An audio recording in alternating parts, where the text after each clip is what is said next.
സർക്കാർ ജീവനക്കാർക്കും പെൻഷൻകാർക്കുമുള്ള ആരോഗ്യ ഇൻഷുറൻസ് പദ്ധതിയാണ് മെഡിസെപ്പ്. അതിന്റെ പ്രീമിയം കൂട്ടി എന്നുള്ളതാണ് പുതിയ വാർത്ത. എന്ന് വെച്ച് കഴിഞ്ഞാൽ സർക്കാർ ജീവനക്കാർക്ക് വലിയൊരു തിരിച്ചടിയാണല്ലേ.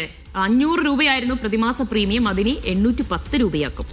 5 ലക്ഷം രൂപയുടെ പരിരക്ഷ ഈ ഇൻഷുറൻസിലൂടെ ലഭിക്കുന്നുണ്ട്. പക്ഷേ പ്രീമിയം കൂട്ടി എന്നുള്ളതാണ് പുതിയ വാർത്ത. സിബി ജോസഫ് തന്നെയാണ് തിരുവനന്തപുരത്ത് നിന്ന് വിവരങ്ങൾ നൽകാനുള്ളത്.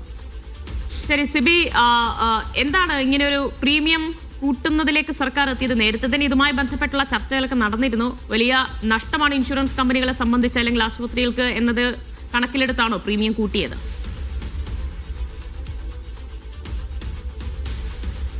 തീർച്ചയായും അത് കണക്കിലെടുത്ത് തന്നെയാണ് പ്രീമിയം കൂട്ടിയത്. നേരത്തെ ഇതുമായി ബന്ധപ്പെട്ടുകൊണ്ട് ഈ മെഡിസെപ്പ് പ്രീമിയം അത് തുറന്നു കൊണ്ടുപോകാനാകില്ല എന്നുള്ള ആശങ്കയൊക്കെ ഉയർന്നിരുന്നു. കഴിഞ്ഞ ഈ ജൂൺ 30-നാണ് ഇതിന്റെ കാലാവധി അവസാനിച്ചത്. പിന്നെ വീണ്ടും ഇതുമായി ബന്ധപ്പെട്ടുകൊണ്ട് ധനവകുപ്പ് തന്നെ പിന്നീട് ഒരു സമിതിയെ നിയോഗിക്കുകയും ശ്രീറാം വെങ്കിട്ടരാമൻ ഉൾപ്പെടുന്ന ഈ സമിതി ഇതിലൊരു അന്വേഷണം നടത്തി അല്ലെങ്കിൽ ഇതിലൊരു പഠനം നടത്തി പിന്നീട് അതൊരു ശുപാർശ അടക്കം നൽകുകയും ചെയ്തിരുന്നു. ഈ പ്രീമിയം നിലവിലുണ്ടായിരുന്നത് 500 രൂപയായിരുന്നു. ഈ 500 രൂപ എന്നുള്ളത് 50% വർദ്ധിപ്പിച്ചാൽ മാത്രമേ ഇതുമായി മുന്നോട്ട് പോകാനാകൂ എന്ന് പിന്നീട് ഈ ഒരു സമിതി തന്നെ ശുപാർശ നൽകുകയും ഇന്നിപ്പോൾ അത് പ്രകാരം 750 രൂപയെങ്കിലും പ്രീമിയം വർദ്ധിക്കും എന്നുള്ളൊരു വാർത്തകൾ വന്നിരുന്നു. എന്തായാലും 810 രൂപയാണ് ഇപ്പോൾ വർദ്ധിച്ചിരിക്കുന്നത്. 3 വർഷമാണ് കാലാവധി. 2026 ജനുവരി മുതൽ 2028 ഡിസംബർ വരെ ഈ പ്രീമിയം ഈ ഓറിയന്റൽ കമ്പനി തന്നെയാണ് ആദ്യഘട്ടത്തിലുണ്ടായത്. രണ്ടാം ഘട്ടത്തിലും ഈ കമ്പനി തന്നെയാണ് ഇൻഷുറൻസ് നൽകുന്നത്. എന്തായാലും ഇതിൽ ഈ ശുപാർശയുടെ അടിസ്ഥാനത്തിൽ 810 രൂപ ഇപ്പോൾ സർക്കാർ ജീവനക്കാർക്കും പെൻഷൻകാർക്കും കൂട്ടിയിരിക്കുകയാണ്. ഏകദേശം 50 ലക്ഷത്തിലധികം ആളുകൾക്ക് ഇത് പ്രകാരം ഈ ഇൻഷുറൻസിന്റെ ഒരു ഇത് ആനുകൂല്യം ലഭിക്കുകയും ചെയ്യും.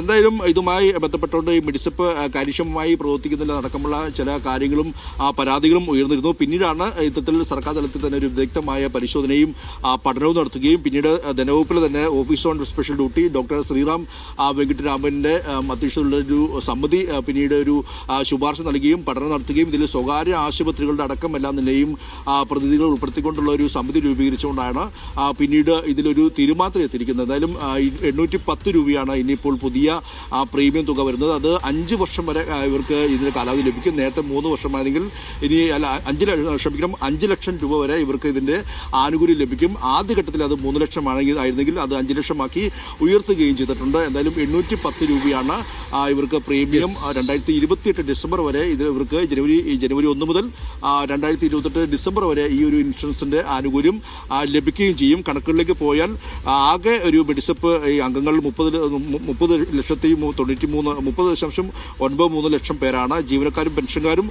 10.4 ലക്ഷം പേരുണ്ടാവും. കുടുംബാംഗങ്ങൾ 19.49 ലക്ഷം പേരുണ്ടാവും. അങ്ങനെ 19 ലക്ഷത്തിലധികം കുടുംബങ്ങൾക്ക് ആനുകൂല്യം ലഭിക്കുന്ന ഒരു പ്രീമിയം പദ്ധതി കൂടിയാണ് സർക്കാർ ജീവനക്കാരുടെയും പെൻഷൻകാരുടെയും ഈ ഒരു ഇൻഷുറൻസ്. ഇതെന്തായാലും തുടർന്നും കൊണ്ടുപോകുമെന്ന് സർക്കാർ അറിയിച്ചിട്ടുണ്ട്. അതുപ്രകാരം ജനുവരി 1 മുതൽ ഇത്